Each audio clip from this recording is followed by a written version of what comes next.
The rain falls softly over the small church in Brooklyn, a gentle mist that seems to whisper secrets to the old stone walls. Inside, 300 guests sit in polished wooden pews, their faces turned toward the altar, where white roses cascade from iron archways and candles flicker in crystal holders. The organ plays a melody that has accompanied 1,000 brides before this day, and the air smells of lilies and anticipation. Evelyn Monroe stands behind the heavy oak doors, her fingers trembling against the silk of her wedding gown. She is 24 years old, with auburn hair pinned beneath a vintage lace veil that belonged to her grandmother. Her green eyes are bright with hope, with the kind of innocent faith that believes love can conquer anything. She has waited for this moment since she was a little girl, drawing wedding dresses in the margins of her school books. Her father, a retired firefighter with calloused hands and a heart softened by years of watching his daughter grow, stands beside her. He squeezes her arm gently. The music shifts, the doors begin to open, and Evelyn takes her first step into the church. 300 faces turn to look at her. She sees her mother crying already, dabbing at her eyes with the embroidered handkerchief. She sees her college roommate, her cousins from New Jersey, the elderly neighbors who watched her grow up on Sullivan Street. But her eyes seek only one face. The altar is empty. At first, her mind refuses to process what her eyes are seeing. She takes another step forward, then another, her white satin heels clicking against the stone floor in a rhythm that suddenly sounds too loud, too hollow. The organ continues playing, oblivious to the catastrophe unfolding in this sacred space. Where is Daniel? Daniel Marchetti, the man who proposed to her on the Brooklyn Bridge at sunset, who promised her a lifetime of laughter and morning coffee and children with her eyes and his dimples. Daniel, who held her hand through her father's surgery, and who learned to make her grandmother's pasta recipe just to see her smile. The altar remains empty. A murmur ripples through the congregation, soft at first, then growing louder. Evelyn feels the weight of 300 stares pressing against her skin. Her bouquet of white roses trembles in her hands. The best man, Daniel's childhood friend Tommy, emerges from a side door. His face is pale, his tie loosened, his eyes unable to meet hers. He walks toward her, slowly, each step seeming to take an eternity. He does not need to speak, she already knows, but he speaks anyway, his voice barely above a whisper that somehow carries through the entire church. Daniel is gone. The words do not make sense. Gone where? To fix his cufflinks? To calm his nerves? To get a breath of fresh air before the biggest moment of his life? Tommy holds out a folded piece of paper. His hand shakes. Evelyn takes it without thinking, without understanding that this single sheet will shatter everything she believed about love, about trust, about the man she was supposed to spend her life with. The note is brief. The handwriting is unmistakably Daniel's, those same letters that once wrote her love poems and signed birthday cards and traced the words forever and always on the steam of her bathroom mirror. The note says only this: I cannot do this. I am sorry. Do not look for me. 300 people watch as Evelyn Monroe's world collapses. She does not scream. She does not cry. She does not fall to her knees in the dramatic fashion of heartbreak portrayed in movies. Instead, she stands perfectly still, as if her body has forgotten how to move, as if her heart has forgotten how to beat. Her mother rushes toward her. Her father's face contorts with a fury that speaks of protective instincts and broken promises. The guests erupt into chaos, whispers becoming exclamations, questions flying through the air like startled birds. But Evelyn hears none of it. She turns very slowly and walks back toward the doors through which she entered. Her veil trails behind her like a ghost. Her bouquet hangs limply at her side, petals beginning to fall, leaving a trail of white across the stone floor. She walks out of the church. She walks down the steps. She walks into the rain. And then Evelyn Monroe does something that will define the next 5 years of her life.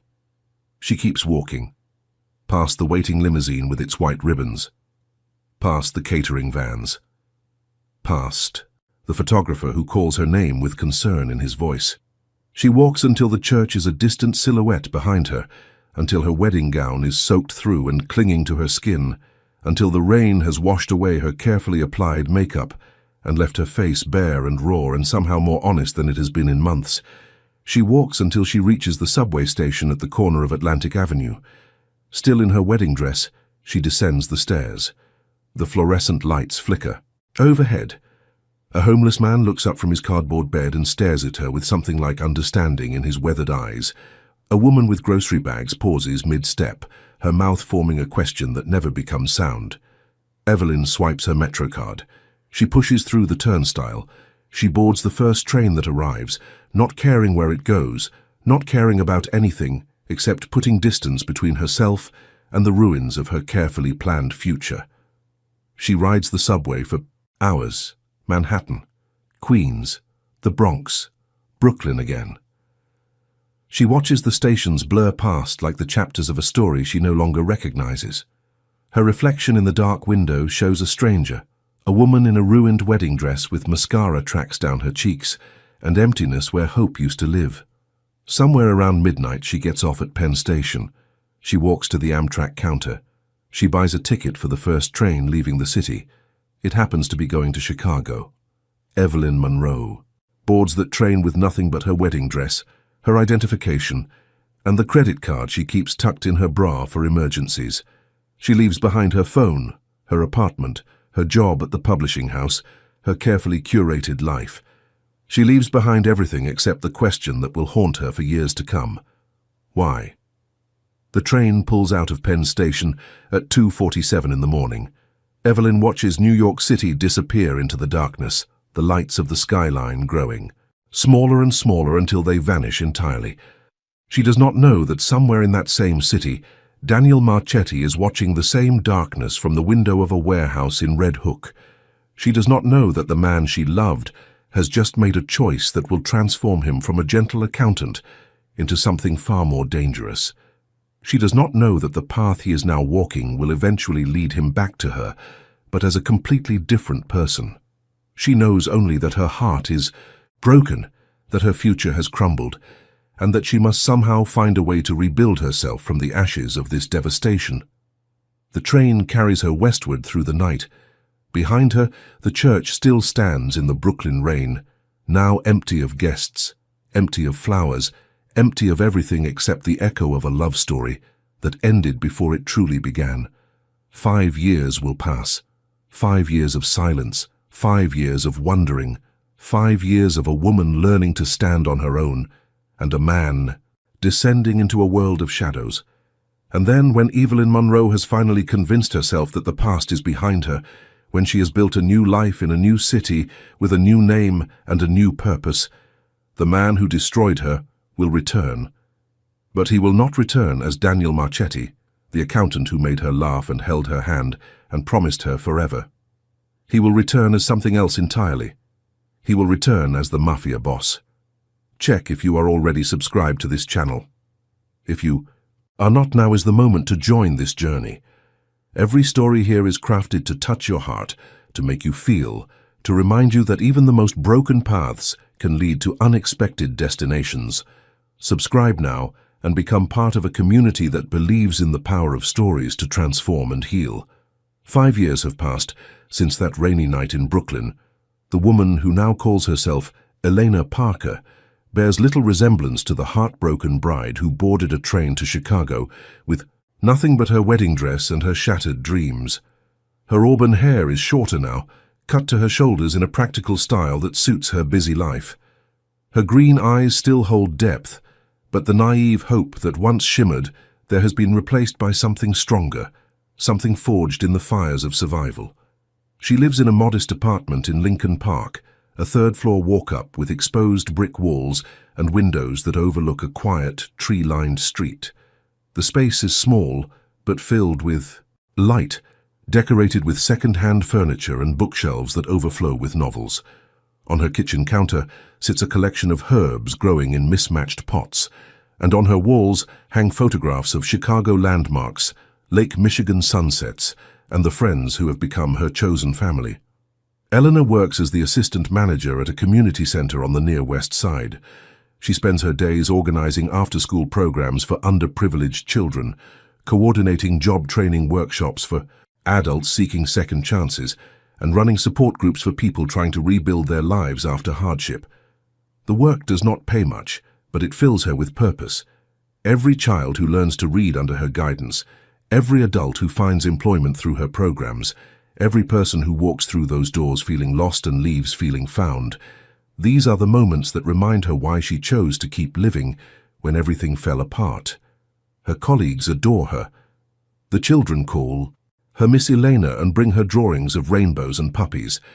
The elderly volunteers treat her like a granddaughter, always trying to set her up with their nephews and neighbors. She has built something beautiful here, something real, something entirely her own. No one in Chicago knows about Evelyn Monroe. No one knows about the wedding dress she left in a donation bin at a shelter in Ohio. No one knows about the months she spent sleeping in cheap motels, working odd jobs, trying to outrun the ghost of a man who abandoned her at the altar. No one knows about the night she sat on the shore of Lake Michigan and considered walking into the water and never coming back. That was 4 years ago. She does not think about that night anymore. She has learned that survival requires selective memory, that healing demands the ability to close certain doors and throw away the key. On this particular October morning, Elena arrives at the community center early, as she always does. The autumn air is crisp, carrying the scent of fallen leaves and the distant promise of winter. She unlocks the front door, turns on the lights, and begins preparing for the day ahead. The center occupies a converted warehouse that the city rehabilitated a decade ago. High ceilings, large windows, an open floor plan that can be configured for different purposes. In the mornings, it hosts a breakfast program for seniors. In the afternoons, it transforms into a homework haven for children. In the evenings, it becomes a gathering place for support groups and community meetings. Elena loves every corner of this building. She is setting up chairs for the senior breakfast when her phone buzzes. A text from her best friend Sarah, a nurse at Northwestern Memorial Hospital, who Elena met at a pottery class 3 years ago. Dinner tonight? That Italian place on Halsted. My treat. Elena smiles and types back a confirmation. She has learned to say yes to invitations, to open her heart to friendship even when the old fears whisper that everyone leaves eventually. The seniors begin arriving at 8 o'clock. Mr. Patterson, 92 years old and still sharper than most people half his age, immediately demands to know why Elena is not yet married to a nice young man who appreciates her. Mrs. Chen brings homemade dumplings that she insists Elena must eat immediately because she looks too thin. The Gonzalez sisters argue about whose turn it is to lead the morning stretching exercises. This is her family now. Not by blood, but by choice, which Elena has learned is often stronger. The morning passes in a blur of activity. Breakfast, conversation, a minor crisis when Mr. Patterson's hearing aid battery dies, a joyful moment when Mrs. Chen announces that her grandson has been accepted to medical school. Elena moves through it all with practiced ease, her smile genuine, her care authentic. At noon, the afternoon shift arrives. Young volunteers from the local universities, eager to add community service to their resumes, but often surprised to find that they genuinely enjoy the work. Elena delegates tasks, answers questions, solves problems. It is during the after-school rush, when 37 children ranging from 6 to 14 years old flood through the doors, that Elena's carefully constructed world begins to crack. She is helping a 7-year-old named Marcus with his spelling homework when the center's director, a formidable woman named Patricia Reynolds, approaches. Her desk. Patricia's face is strange, not quite worried but not quite calm either, anticipatory perhaps, as if she is about to deliver news that she herself does not fully understand. "Eleanor," she says, "there is someone here to see you, a man. He says he is from the Marchetti Foundation." The name hits Elena like a physical blow. Marchetti. For a moment, she cannot breathe. For a moment, she is 24 years old again, standing in a church in Brooklyn, watching her dreams disintegrate. But that is impossible. Marchetti is not an uncommon name. There must be hundreds of Marchetti families in Chicago alone. This cannot be connected to Daniel. He is gone. He disappeared 5 years ago. He could be anywhere in the world. He could be dead. He is probably dead. She has told herself that so many times that she almost believes it.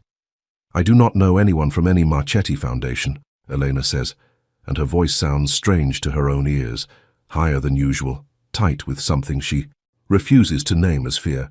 Patricia shrugs. "He specifically asked for you, said you would want to hear what he has to say. He mentioned something about a significant donation to our programs. Money, of course.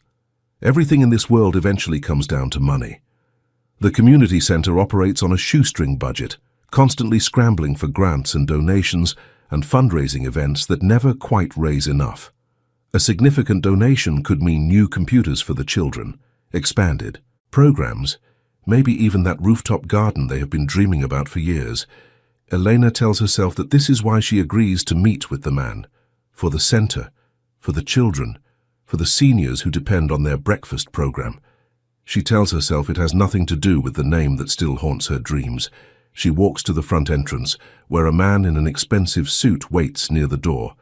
He is perhaps 60 years old, with silver hair and the kind of face that suggests he has seen much of the world and found most of it wanting.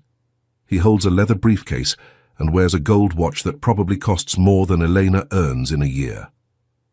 "Miss Parker," he says, and his voice is smooth, cultured, carefully neutral. "Thank you for seeing me. My name is Robert Castellano. I represent the Marchetti Foundation." "I am not familiar with that organization," Elena replies, and she is proud of how steady her voice sounds.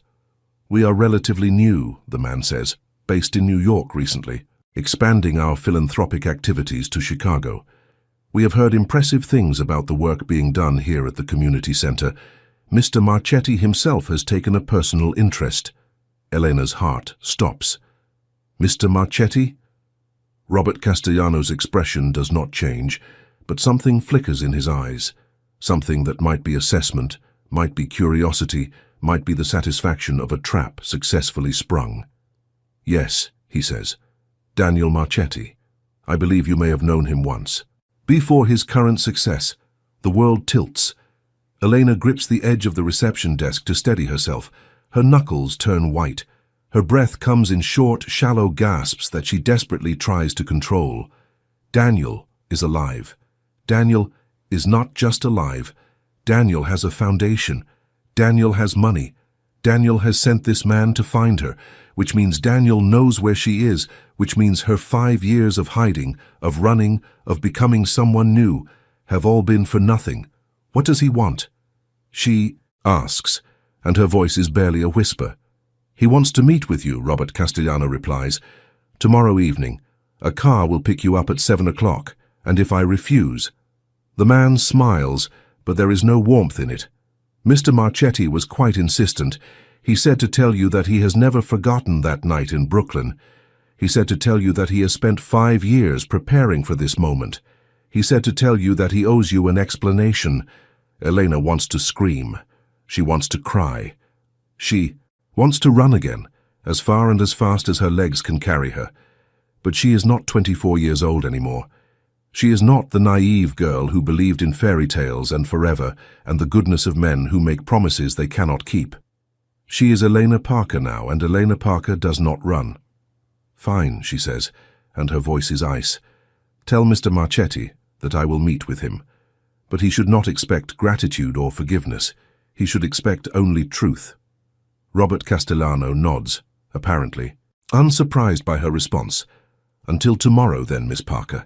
7 o'clock, dress formally. Mr. Marchetti has planned something special." He turns and walks out of the community center without another word. Eleanor stands frozen, staring at the door through which he disappeared, trying to process what has just happened. Daniel is alive. Daniel has found her. And tomorrow, after 5 years of silence, she will finally learn why he left her standing alone in that church. She does not know yet that the answer will be more complicated, more dangerous and more devastating than anything she could possibly imagine. The car arrives at precisely 7 o'clock. Elena has spent the entire day in a state of suspended animation, going through the motions of her work, while her mind races through every possible scenario.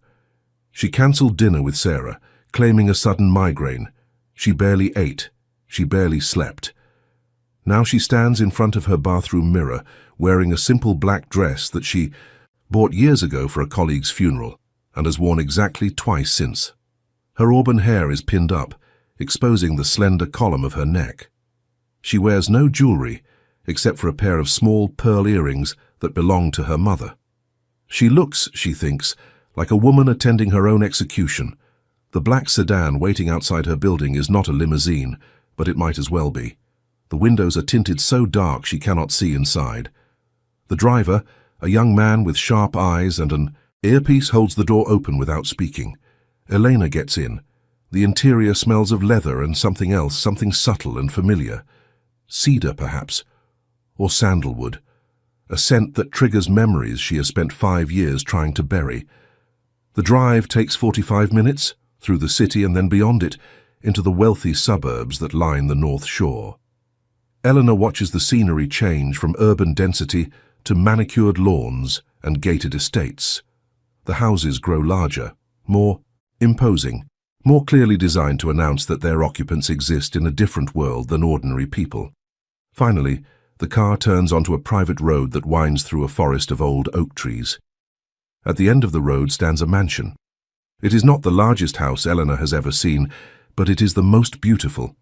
Georgian architecture, red brick and white columns, symmetrical windows glowing with warm light. The grounds are immaculate, the gardens carefully tended even in October, the circular driveway centered around a fountain that sparkles under strategically placed lights. This is what Daniel has become. The driver opens her door. Elena steps out, her heels crunching on the gravel, her heart pounding so loudly she is certain the entire household must hear it. The front doors open before she reaches them, and there he is. 5 years have transformed Daniel Marchetti almost beyond recognition. The gentle accountant she once loved is gone, replaced by something harder, sharper, more dangerous. He is dressed in a tailored charcoal suit that emphasizes his broad shoulders and lean frame. His dark hair is shorter, touched with silver at the temples. His jaw is more defined, his posture more commanding. But his eyes are the same deep brown that she remembers, and when they meet hers, something flickers in their depths. Something that might be pain, might be longing, might be the ghost of the love they once shared. "Evelyn," he says, and his voice is deeper, now rougher, as if he has spent the last 5 years shouting into the wind. "That is not my name anymore," she replies, and she is proud of how cold she sounds, how composed, how utterly unlike the girl who cried herself to sleep for months after he disappeared. "No," he agrees. "I suppose it is not. Please, come inside. We have much to discuss." She follows him into the mansion, through a grand foyer with marble floors and a sweeping staircase, past oil paintings and antique furniture and fresh flowers in crystal vases. Everything screams of wealth, of power, of a life so far removed from the modest apartment she left behind that it might as well be another planet. He leads her to a library, floor-to-ceiling bookshelves, a fireplace crackling with flames, 2 leather armchairs positioned for intimate conversation. On a small table between the chairs sits a bottle of wine and 2 glasses. "Please sit," Daniel says, "and let me explain." Elena does not sit. She stands near the fireplace, her arms crossed over her chest, her eyes never leaving his face. "Explain what?" she asks. "Explain why you left me standing in a church in front of 300 people? Explain why you disappeared without a word for 5 years? Explain why you have apparently become wealthy enough to own mansions and foundations, while I spent years trying to put my life back together?" Daniel's jaw tightens. "Yes," he says quietly. "All of that. Then start talking." He moves to the window, looking out at the darkness, beyond the glass. When he speaks, his voice is distant, as if he is accessing memories stored in a locked vault. "The night before our wedding," he begins, "I received a visitor, a man I had never seen before. He came to my apartment and told me that everything I believed about my family was a lie." Elena says nothing. She waits. "My father," Daniel continues, "was not an insurance salesman from Queens. He was Marco Marchetti, one of the most powerful figures in the New York underworld. He left that life when I was born, changed his name, moved to the suburbs, tried to raise me without the shadow of his past. He died when I was 12, and my mother never told me the truth. The fire crackles, shadows dance across the walls. But the organization he left behind did not forget about him, or about me. The night before our wedding, they came to collect what they believed they were owed. The son of Marco Marchetti, heir to an empire he never knew existed. "You are telling me," Eleanor says slowly, "that you left me at the altar because of organized crime. I left you at the altar to save your life." The words hang in the air between them. "They gave me a choice," Daniel says, and now he turns to face her, his eyes burning with something she cannot name. "Marry you and watch you become a target. Watch them use you to control me. Watch them destroy everything you are, everything you could become. Or walk away, disappear. Let you believe I was a coward rather than know the truth. Let you hate me rather than put you in danger." Elena's composure cracks. "That was not your choice to make. I know. You should have told me. You should have given me the option to decide for myself. I know. 5 years, Daniel. 5 years I spent wondering what I did wrong. What was so broken in me that the man I loved could not bear to marry me?" Daniel crosses the room in 3 strides. He stands before her now, close enough that she can smell his cologne, close enough that she can see the pain etched into every line of his face. "Nothing was broken in you," he says. "Nothing. You were perfect. You were everything. And that is exactly why I had to protect you, even if it meant destroying us both." The moment stretches between them, heavy with 5 years of silence, 5 years of grief, 5 years of questions without answers. "If you are telling me the truth," Elena finally says, "then what changed? Why find me now? Why reveal yourself after all this time?" Daniel steps back. He walks to the desk in the corner and picks up a folder. He hands it to her. "Because the men who threatened you 5 years ago are gone," he says. "Because I have spent every day since I left that church building something powerful enough to protect you. Because I have become what they wanted me to become, but on my own terms. And because I have finally created a world where I can offer you safety instead of danger." Elena opens the folder. Inside are photographs, documents, financial statements, evidence of a business empire that spans legitimate enterprises and operates in the shadows of power. Restaurants, real estate, import companies, a web of influence that reaches into every corner of the city. "You became a mafia boss," she says flatly. "I became what I needed to become," Daniel replies, "to keep you safe, to keep the promise I made you even if you never knew I was making it." Elena closes the folder. Her hands are trembling now, but not from fear, from anger perhaps, or from something else entirely, something she is, not ready to examine too closely. "This is the moment I need you to do something. I need you to leave a comment on this video. Right now, pause and type these words. If love had to choose between presence and protection, what would you choose? Leave that comment. Let me know your answer." This story is not just mine to tell, it belongs to everyone who has ever been asked to sacrifice love for something greater. 3 weeks have passed since Elena learned the truth about Daniel Marchetti. 3 weeks of sleepless nights. 3 weeks of questions that lead only to more questions. 3 weeks of trying to reconcile the gentle man who proposed to her on the Brooklyn Bridge with the powerful figure who now controls an empire built on shadows. She has not agreed to anything. She has not forgiven him. She has not decided what any of this means for her carefully constructed life. But she has not walked away either. They meet 3 times during those 3 weeks. Once at his mansion, where they sit in the library and talk for hours, their conversation ranging from their shared past to his current operations to her work at the community center. Once at a restaurant he owns downtown, where they are seated in a private room and she watches how his employees defer to him, how his mere presence commands respect. Once at her apartment, where he appears at her door unannounced, holding bags of groceries and an apology for interrupting her evening. She should not have let him in that night. She knows this. But she did, and they cooked dinner together in her tiny kitchen, and for a few hours it felt almost normal, almost like the life they might have had if everything had been different. Almost. The fourth time they meet, everything changes.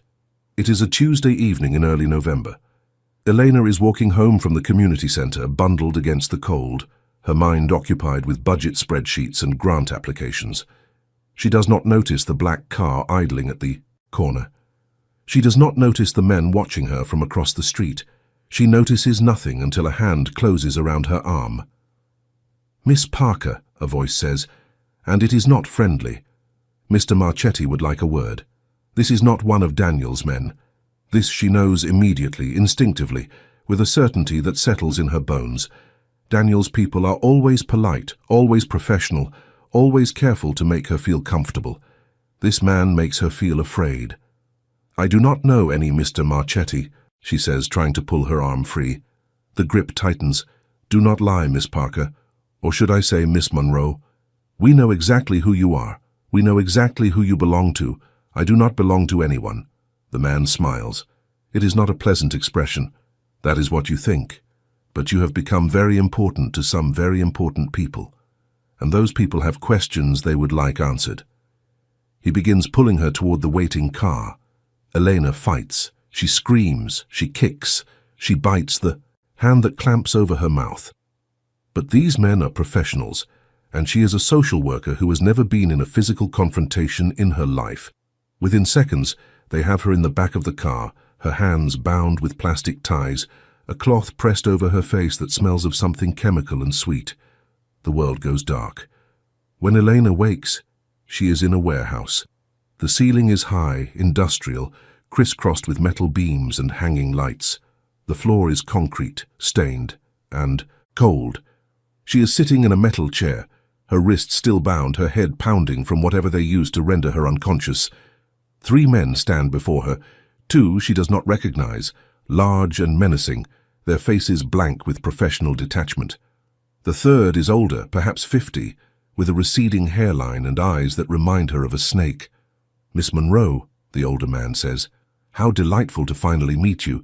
I have heard so much about you." "Who are you?" Elena demands. "What do you want?" "My name is Victor Rossi. I am an old colleague of your boyfriend's family. And what I want is very simple. I want Daniel Marchetti to understand that there are consequences for his ambitions." "I do not know what you are talking about." Victor Rossi laughs softly. "Of course you do. Daniel Marchetti has spent the last 5 years building an empire. He has taken territory that belonged to others. He has consolidated power in ways that threaten the established order. And worst of all, he has done it, while claiming to operate outside the traditional rules." Elena says nothing. "We tried to control him 5 years ago," Rossi continues. "We thought that threatening the woman he loved would be enough to bring him into the fold. Instead, he abandoned you and went his own way, built something entirely independent, made himself untouchable." She realizes now the full horror of what happened 5 years ago. Daniel did not just leave her to protect her. He left her because these men threatened to destroy her if he did not comply with their demands. And when he refused to become their puppet, he chose a different path entirely. "But now," Rossi says, "now you have returned to each other. Now he has a weakness again. And weaknesses can be exploited." "He will not negotiate for me," Elena says. "We are not together. He left me 5 years ago. Whatever feelings existed between us are gone." "You do not believe that," Rossi replies, "and neither does he. We have been watching you both for weeks. We see how he looks at you. We see how you look at him. Whatever happened in the past, there is something very much alive in the present." He nods to one of the large men, who produces a phone and begins filming. "You are going to send Mr. Marchetti a message," Rossi says. "You are going to tell him that we have something he values, and you are going to tell him that if he wants to see you alive again, he will meet with us, alone, unarmed, tomorrow at midnight." Elena's heart is pounding, but she forces herself to remain calm. She thinks of the children at the community center who look to her for stability. She thinks of the seniors who depend on her strength. She thinks of all the people she has helped rebuild their lives after hardship. If they could be brave, so can she. And if Daniel Marchetti truly loves her, if everything he told her was true, then she has to trust that he will find a way to save them both. The man points the phone at her face. She speaks. Daniel, it is Eleanor. Some men have taken me. They want you to meet with them tomorrow at midnight. They say they will tell you the location. They say to come alone. She pauses. The men expect her to plead, to cry, to beg for her life. Instead, she looks directly into the camera and adds something the men do not expect. But Daniel, listen to me. Do not come. Whatever they want, it is not worth your life. These men are using me to get to you. Do not let them win. Stay away. Stay safe. I survived losing you once. I can survive it again. Rossi's face contorts with anger.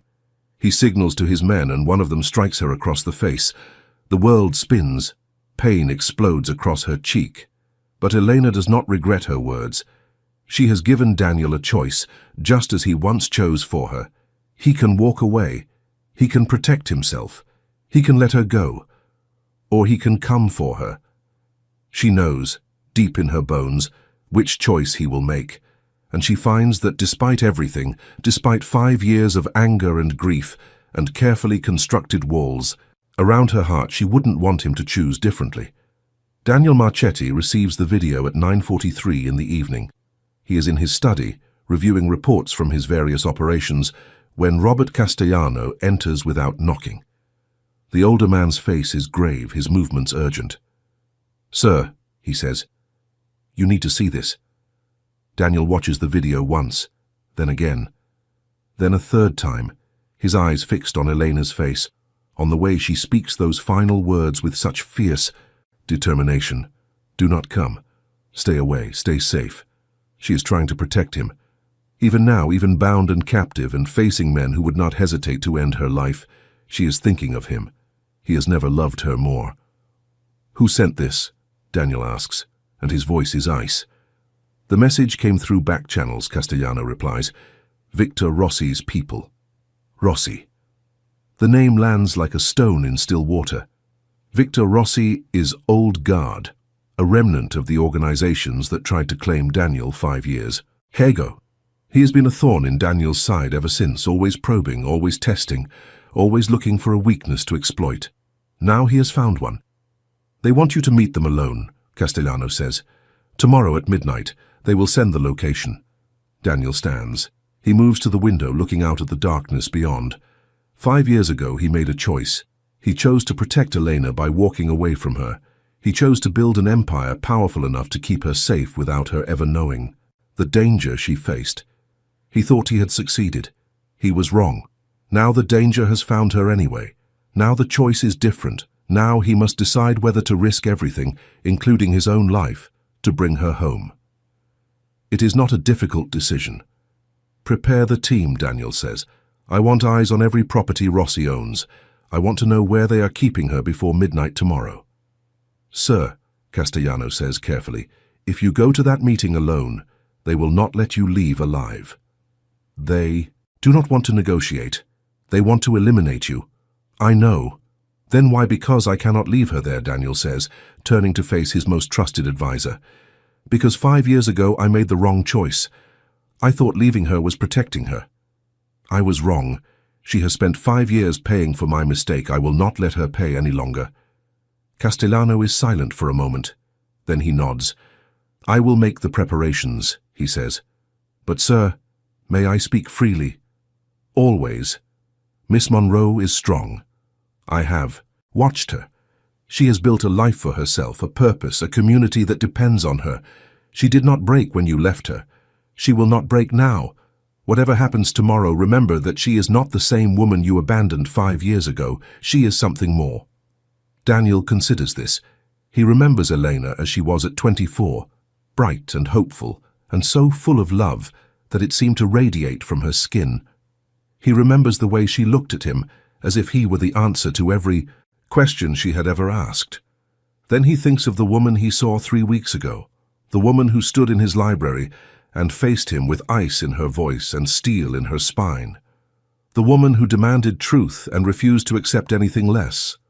The woman who has somehow transformed her pain into purpose, her abandonment into advocacy, her broken heart into a wellspring of compassion for others. She is not the same woman. She is better, and he will spend the rest of his life making sure she knows it.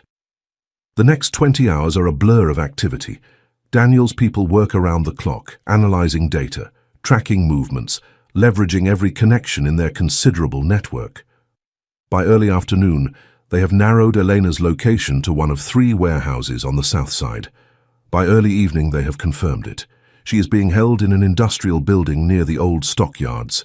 6 guards outside, at least 8 inside, including Rossi himself. They are expecting Daniel to come to the midnight meeting, where he will walk into a trap designed to destroy both him and any hope of rescuing Elena.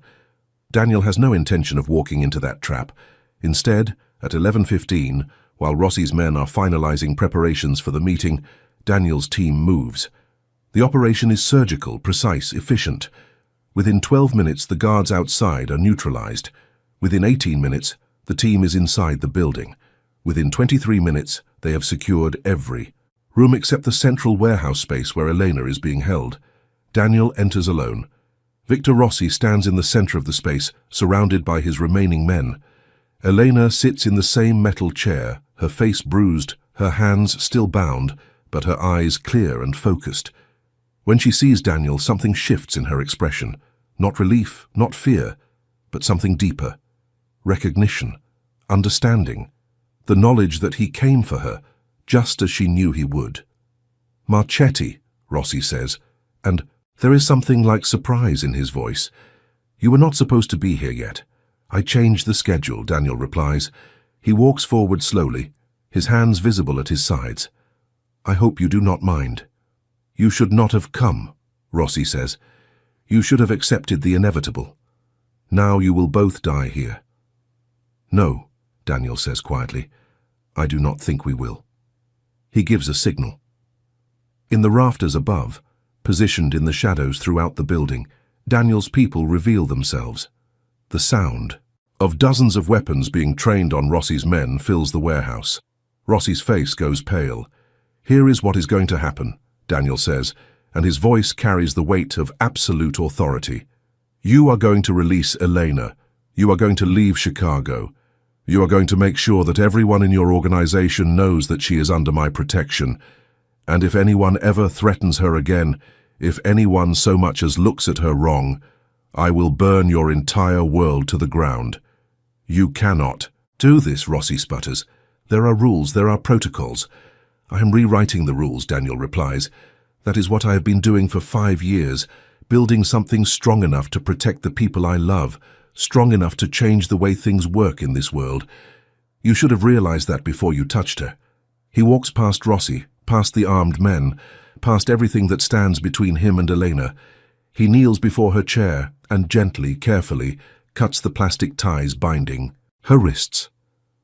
I came, he says softly. I told you not to, she replies, but there are tears in her eyes now, tears she can no longer hold back. I know. You could have been killed. I know. Why? Because you are worth dying for, Daniel says simply. Because you have always been worth dying for. Because 5 years ago I made the worst mistake of my life, and I have spent every day since trying to become the man who deserves to stand beside you. I am not sure I will ever be that man, but I will. Never stop trying. Elena reaches out and touches his face. Her fingers are cold, trembling, but her gaze is steady. I do not know if I can forgive you, she says. I do not know if I can trust you. I do not know if any of this is real. I know, Daniel says, and I will wait as long as it takes for you to decide. But Elena, I need you to know something. I never stopped loving you, not for one single day. Everything I have built, everything I have become, it was all for you. Even when you did not know I existed, even when you thought I had forgotten you, you were the reason I kept going. You were the reason for everything.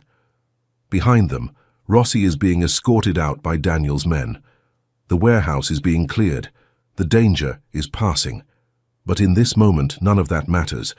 In this moment, there is only Daniel and Elena, two people separated by 5 years of silence, finally finding their way back to each other. 6 months later. Spring has arrived in Chicago, and the EIJ city is blooming. Elena stands at the window of her office at the community center, watching the children play in the new garden that was installed last month. The Marchetti Foundation's donation made it possible, transforming a barren concrete courtyard into a green oasis filled with flowers and vegetables and hope. She has not changed her name. She is still Elena Parker, still the assistant manager who arrives early and stays late, still the woman who believes in the power of second chances. But everything else is different. Daniel is in her life now, truly in her life, not as the mysterious figure from her past, not as the powerful mafia boss, but as the man who brings her coffee every morning and sits with the seniors during breakfast and teaches the children chess on Saturday afternoons. The transition has not been easy. There are still nights when Elena wakes from nightmares about the warehouse, about Victor Rossi's cold eyes, about what might have happened if Daniel had arrived. Even 5 minutes later, there are still moments when the old anger surfaces, when she remembers standing alone in that church and wonders how she could possibly trust someone who caused her such pain. But then Daniel does something small and ordinary. He makes her laugh. He remembers something she mentioned weeks ago. He looks at her with such transparent devotion that she cannot doubt his feelings, and slowly, carefully, she learns to trust again. They have not defined what they are. They are not engaged. They are not officially dating. They are simply two people who have found their way back to each other after a journey that nearly destroyed them both. It is enough. On this particular spring morning, Daniel arrives at the community center with a familiar black sedan. But instead of coming inside, he waits by the car, his posture suggesting something important. Elena goes to him. "I want to show you something," he says. She gets in the car without asking questions. This is another thing she has learned to trust. The surprises Daniel brings into her life. They are never unwanted. They are always meaningful. The drive takes them out of the city, past the suburbs, into the countryside that lies beyond. After an hour, Daniel turns onto a private road that winds through rolling hills and old oak trees. At the end of the road stands a house. It is not a mansion. It is not grand or imposing or designed to announce wealth and power. It is a farmhouse, white clapboard with green shutters, surrounded by gardens and orchards and a barn that has been converted into a studio space. "What is this place?" Elena asks. Daniel takes her hand. "This is what I want to show you," he says. "This is what I have been building. Not the empire, not the organization. This." He leads her through the house, room by room. A kitchen with large windows overlooking the garden. A living room with a fireplace and built-in bookshelves. Bedrooms with slanted ceilings and handmade quilts. A studio filled with art supplies and natural light.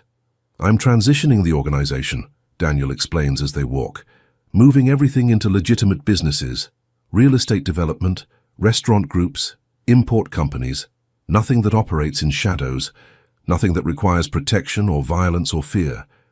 Elena listens. "It will take years," Daniel continues. "There are people who depend on me, people I cannot simply abandon. But I am building something new, something clean, something I can be proud of." They stand now in the garden behind the house. Roses are blooming, birds are singing. The air smells of fresh earth and new growth. "This house," Daniel says, "is the first step. A place away from everything. A place where we can start over. A place that has no history, no complications, no ghosts." He turns to face her. "I am not asking you to marry me," he says. "I know I have not earned that right yet. I am not asking you to live here with me. I know you have a life in the city, people who depend on you, work that matters. What are you asking?" "I am asking for time," Daniel says. "Time to prove that I have changed. Time to show you that the man who left you at the altar is gone, and the man standing before you now will never leave you again. I am asking for the chance to build something with you, slowly, carefully, brick by brick." Elena looks at the garden, at the house, at the man who has spent 5 years becoming someone worthy of her love. She thinks of the girl she was at, 24, the one who believed in fairy tales and forever. She thinks of the woman she became, the one who learned that survival sometimes means walking away from everything you thought you wanted. And she thinks of the woman she is now, standing in a garden with the man who broke her heart and then spent 5 years trying to put the pieces back together. "Yes," she says finally.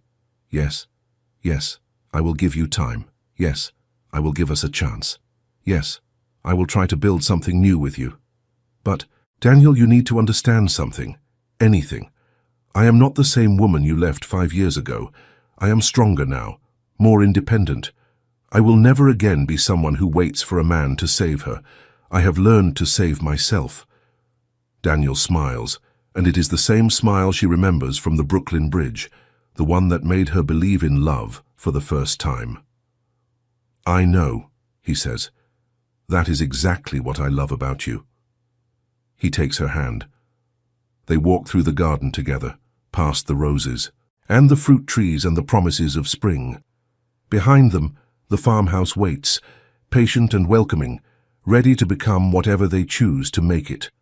1 year later, the autumn sun filters through the stained glass windows of a small chapel in the countryside outside Chicago.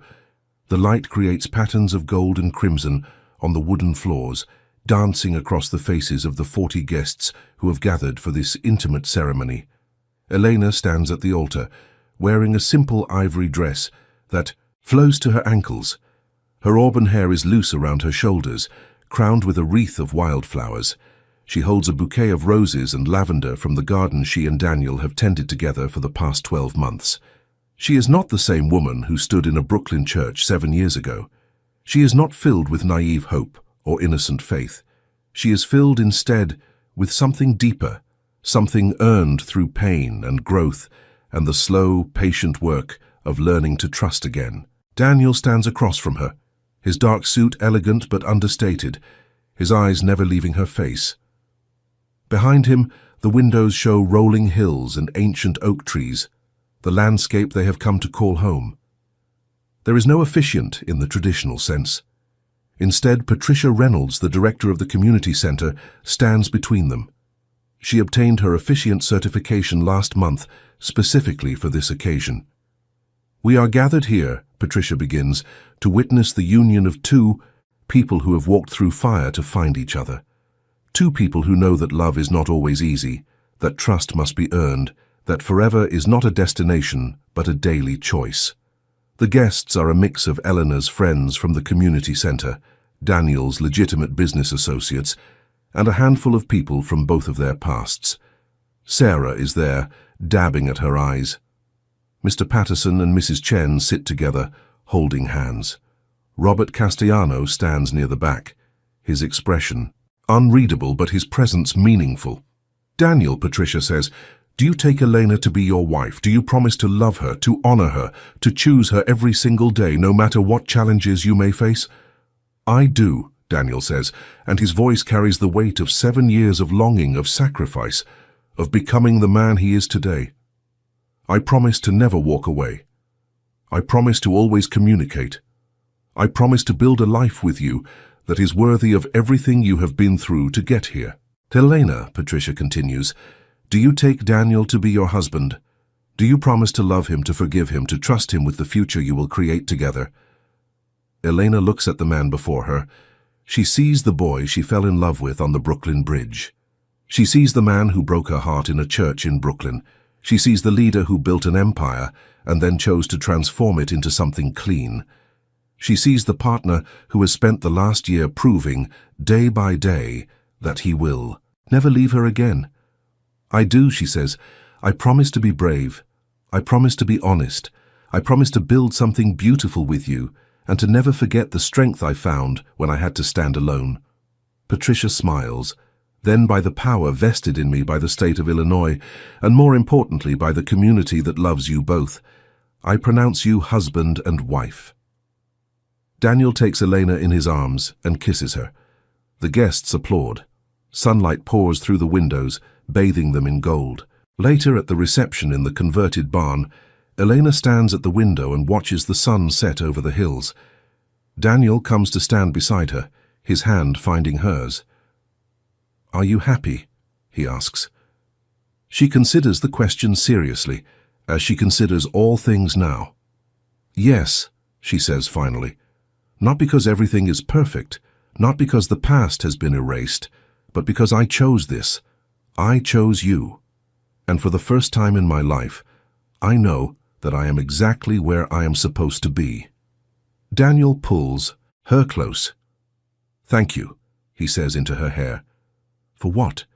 For giving me another chance, for believing I could change, for teaching me that love is not about saving someone. It is about standing beside them while they save themselves." Eleanor smiles against his chest. Through the window, the first stars are appearing in the darkening sky. In the barn behind them, their guests are laughing and dancing and celebrating this new beginning. Tomorrow, they will return to their lives. Eleanor will go back to the community center, to the children and seniors who have become her family. Daniel will continue the work of transforming his organization, building something legitimate and lasting. Together, they will tend their garden, fill their farmhouse with books and art and eventually children, create a future that honors both the pain they have survived and the joy they have found. But tonight, they are simply a man and a woman who found their way back to each other against all odds. Tonight, they are home. If you have watched this far, it is because this story touched your heart. I want to know you. I want to see who really appreciates the stories we create together. Leave a comment right now saying, "I have watched this far," and let me know which moment in Elena and Daniel's journey moved you the most. And if this story made you feel something, if it reminded you that love can survive even the deepest betrayals, then do me a favor. Hit that subscribe button so you never miss another story. Press the like button so the algorithm shares this with others who need to hear it. And share this video with someone you love, someone who believes in second chances, someone who knows that the best stories are the ones where broken people find their way home. Thank you for being here. Thank you for watching. Thank you for believing in love. Until next time.